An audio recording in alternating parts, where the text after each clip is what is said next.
Good day, I'm Tamara McHale and this is your JIS news for Tuesday, September 29.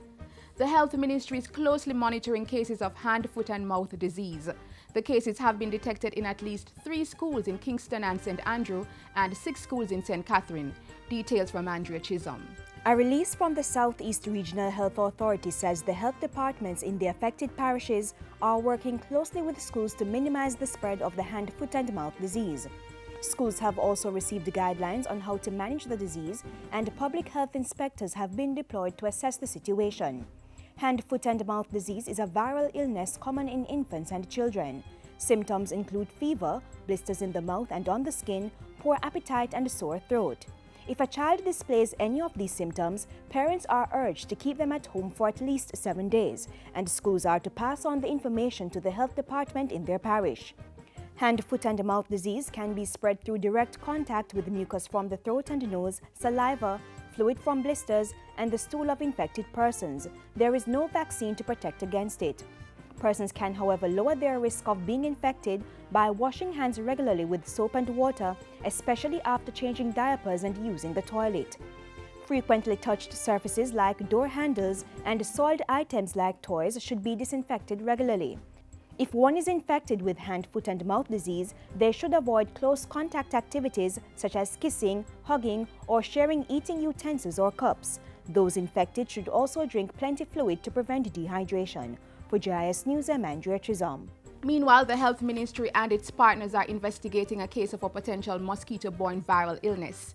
In a statement Monday, Chief Medical Officer Dr. Marion Bullock-Decas said a sample was taken from an individual and sent to the Caribbean Public Health Agency CARPA for confirmation. The sample will be tested for dengue, chikungunya and the Zika virus. Results should be available by Friday.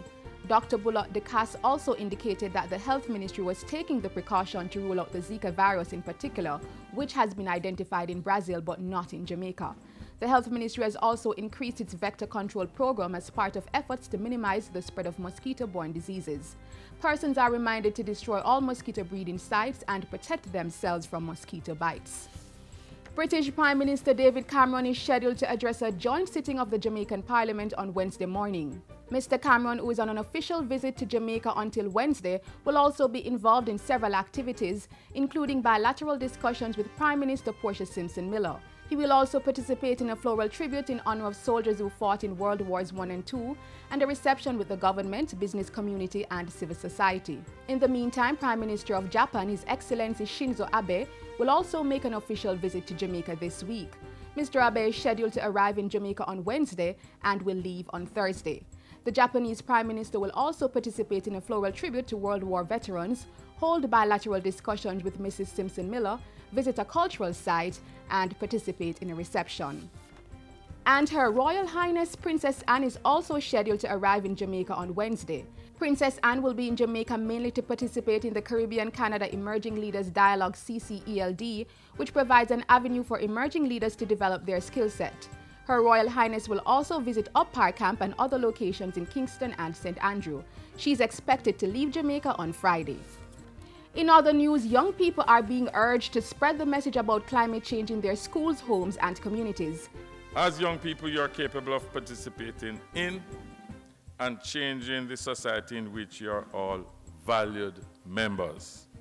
As such, you have an important role to play in addressing and affecting the issues of our world, including the factors that contribute to climate change. Minister Pickersgill was speaking last Friday at the second staging of the Youth Climate Change Conference. Approximately 1,000 students from schools across the island participated in the discussions.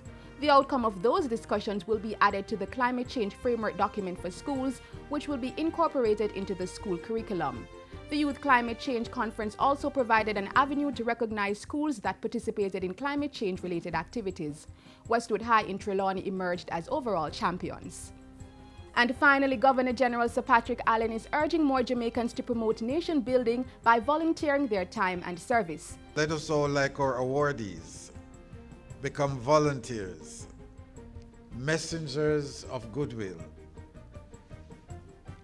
in our local communities and wherever we are in Jamaica to help us fix what is wrong with Jamaica by using what is right with Jamaica. Sir Patrick was speaking recently at the Governor General's Achievement Awards ceremony. 11 residents from the county of Surrey were recognized for their contribution to youth development, education, and community. This year's award ceremony was held under the theme, Values Through Volunteerism, Impacting Communities, One Community at a Time. And that's it for JIS News today. I'm Tamara McHale. Thanks for watching.